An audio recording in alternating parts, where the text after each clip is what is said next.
Suheldev Bharatiya Samaj party के राष्ट्रीय अध्यक्ष ओम प्रकाश राजभर हमारे साथ हैं। ओम प्रकाश जी, दिल्ली में ईडी की रेड, यूपी में इनकम टैक्स की रेड, संजय सिंह जेल चले गए। यहाँ पे अबू आसिम आजमी समाजवादी पार्टी के, आपकी पुरानी पार्टी के नेता हैं, उनके यहाँ पे बेनामी संपत्तियों को खंगाला जा रहा है। देश में 140 करोड़ आबादी है। 140 करोड़ आबादी में चुने हुए लोगों के यहाँ ईडी सीबीआई क्यों जाती है?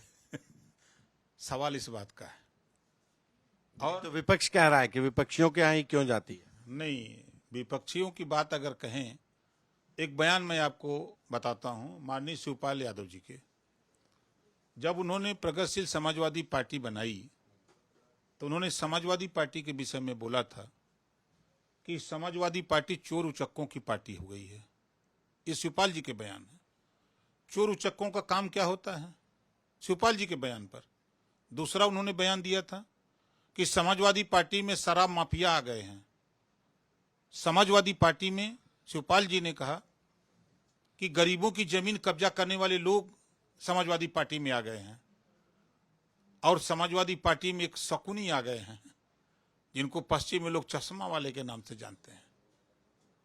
तो वही गाना हीरो को याद आता है, लेकर नाम गरीबों का, लेकर नाम पिछड़ों का, चूसा खून गरीबों का, साधु बन करके सपा ने डाका डाला है ना गाना। तो जब आरोप आप ही के पार्टी के बड़े नेता लगा रहे हैं तो फिर आप सफाई किस बात के दे रहे हो? अगर आप हरिश्चंद्र की औलाद हो, साफ सुथरा हो, तो डर किस बात का है?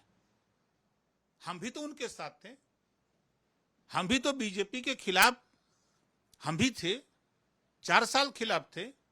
हमारे घर क्यों नहीं ईडी सीबीआई चली गई? अगर ये समाजवादी पार्टी के लोग कहते हैं कि वहां है तो बहुत बोल रहे हैं, आज जितना बोल रहे हो समाजवादी पार्टी के लोगों, तेरी औकात नहीं है जितना ओम प्रकाश राजभर पिछड़े, दलित, अल्पसंख्यक, शोषित, वंचित के लिए, हक के लिए बोल दिया। जबान नहीं खुलती है। सामाजिक न्याय समिति पर अखिलेश जी की जबान आज तक नहीं खुल पाई। सेंट्रल एजेंसीज के दुरुपयोग की बात हो रही है। पहले दिल्ली में मनीष सिसोदिया, फिर संजय सिंह को जेल भेज दिया गया और सेंट्रल एजेंसीज के दुरुपयोग की तो बात हो ही रही कि विपक्षियों को परेशान कर रही है बीजेपी। विपक्षी एकता कब बनी? मनीष सिसोदिया ने गिरफ्तार कब हुए? मनीष सिसोदिया की फाइल के आधार पे ही संजय जी की गिरफ्तारी हुई है ना, उसी इंक्वायरी पर। तो जब जांच चल रही है, अब मैंने सुना था, आप ही लोगों के चैनल पे चला था, खनन घोटाले में नाम आया था ना अखिलेश जी का, फाइल पे दस्तखत किए हैं ना, नाम आया है। वो भले मिल के भीतर से बंद करा ले फाइल, अलग बात है। गोमती रिवर फ्रंट में रामगोपाल जी के बेटे शिवपाल, अखिलेश जी के नाम आए हैं ना। दिन में भाषण मारते हैं, रात को जाकर के योगी जी और मोदी जी के सलाम ठोक के फाइल दबवा देते हैं। मतलब जो सलाम नहीं ठोकता उनके यहाँ पहुंच जाती है। कार्रवाई नहीं हुई, हम पूछ रहे हैं क्यों कार्रवाई नहीं हुई? पूरा जग जाहिर है, पूरा जग जाहिर है, क्यों नहीं कार्रवाई हुई? तो बीजेपी के साथ बीजेपी वालों से क्यों नहीं पूछते हैं? क्या सेंट्रल में एजेंसी काहे नहीं पूछ रहे हैं कि सीबीआई जांच कर रही है, क्यों नहीं इन तक गई? नहीं, अब जैसे अब हम तो आपके सामने बोल रहे हैं, अब वो जाकर के राती के सलाम ठोकेंगे, अब वो अपना जुगाड़ बैठा लेंगे तो हम क्या करेंगे कह के? आपका जुगाड़ नहीं चल रहा है। अरे हम तो 24 के लिए न हैं। 24 से पहले आपका कोई उपयोगिता नहीं है बीजेपी में, तो फिर बात तो सुनी नहीं जा रही। क्यों नहीं सुनी जाएगी? तो फिर आप कह रहे हैं वो रात में जाकर के हाथ जोड़ लेते हैं, तो आप वो रात में जाके मिलते हैं तो क्या करें? बात तो आप ही की अनसुनी हो रही है। नहीं, देखिए, भारतीय जनता पार्टी की सरकार, एनडीए की सरकार बनवाने के लिए कटिबद्ध हैं समाजवादी पार्टी के लोग, कटिबद्ध हैं कांग्रेस के भी लोग, कटिबद्ध हैं बहुजन समाज पार्टी के लोग। सब लोग कटिबद्ध हैं कि मोदी जी तीसरी बार प्रधानमंत्री बन जाए। समाजवादी पार्टी प्रशिक्षण शिविर चला रही है और उनका कहना है कि घोसी के चुनाव के बाद उत्साह से लबरेज है। उनका कहना है कि घोसी का चुनाव एक सिर्फ झांकी थी। अभी जब उत्तर प्रदेश में जब लोकसभा का चुनाव आएगा तो बीजेपी बहुत बुरी तरीके से हारेगी।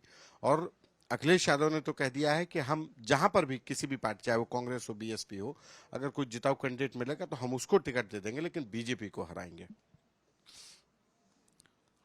राजनीति में शिवपाल जी ने कहा, कई बार कहा है, अखिलेश जी अपरिपक्व नेता हैं। ये शिवपाल जी बार बार कहते हैं, वही बयान है। उनको पता नहीं, जब देश का चुनाव होता है तो राष्ट्रीय चुनाव हो जाता है, राष्ट्रीय मुद्दे काम करते हैं। प्रदेश के चुनाव होते हैं तो प्रदेश के मुद्दों पे चुनाव प्रदेश का लड़ा जाता है। जब बाई इलेक्शन होता है, बहुत लबरेज हैं। रामपुर हारे तो फेचकुर फेंक दिए थे, आजमगढ़ हारे तो पूरा गढ़ चला गया, तब नहीं बोली आ रही थी।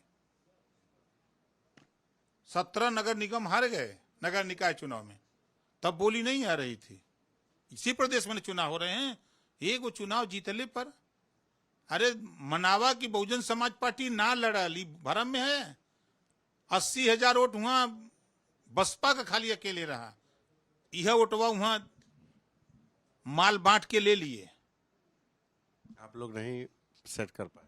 देखिए, हमने के पहले माल नहीं है ना भैया। ये लोग 4 बार सरकार चलाए, जो डरा रहे हैं ना, ईडी सीबीआई की बात करते हैं। क्यों डरते हो भाई? मुख्यमंत्री थे, कई घोटाले आ रहे हैं ना, नाम आते हैं ना, ये घोटाला, वो घोटाला, ही घोटाला, हुआ लूटे, किस क्यों आ रहा है? राजभर का भी काम है, नमुआ कहे ना, 18 महीने तो हम रहे, हम भी सरकार में थे, और मंत्रालय 2 मंत्रालय था, बता दे कहीं। अब सरकार के साथ थे, सरकार से हटने के बाद जांच होती है कि सरकार में रहने में जांच होती है? फिर सरकार में आ गए। नहीं, सरकार से हटे तो 4 साल तो अलग थे। 4 साल हम अलग थे, तो 4 साल में हमारी जांच क्यों नहीं हो गई? होना चाहिए था ना। जातिगत जनगणना की बात करें, बिहार में जो जातिगत जनगणना हुई, कि आप जातिगत जनगणना के पक्षधर हैं, उसको कैसे देखते हैं उत्तर प्रदेश में को लेकर के? देखिए, जो बिहार की जातिवार जनगणना है, वो विपक्षियों की पोल खोल दिया। ओम प्रकाश राजभर मंत्री कब बन रहे हैं? घोसी चुनाव के बाद, तो ये दिल थाम के आप हमेशा बता देते हैं कि दिल थाम के, लेकिन घोसी चुनाव के बाद जो है कुछ मामला मतलब ढीला पड़ गया या कुछ टल गया, क्या है आप लोग? नहीं है हमारा, कहीं कुछ नहीं है। तो कब बनेंगे? धैर्य रखिए, धैर्य रखिए। बनेंगे, क्यों नहीं बनेंगे? उम्मीद है। पूरी दुनिया उम्मीद पे टिकी है।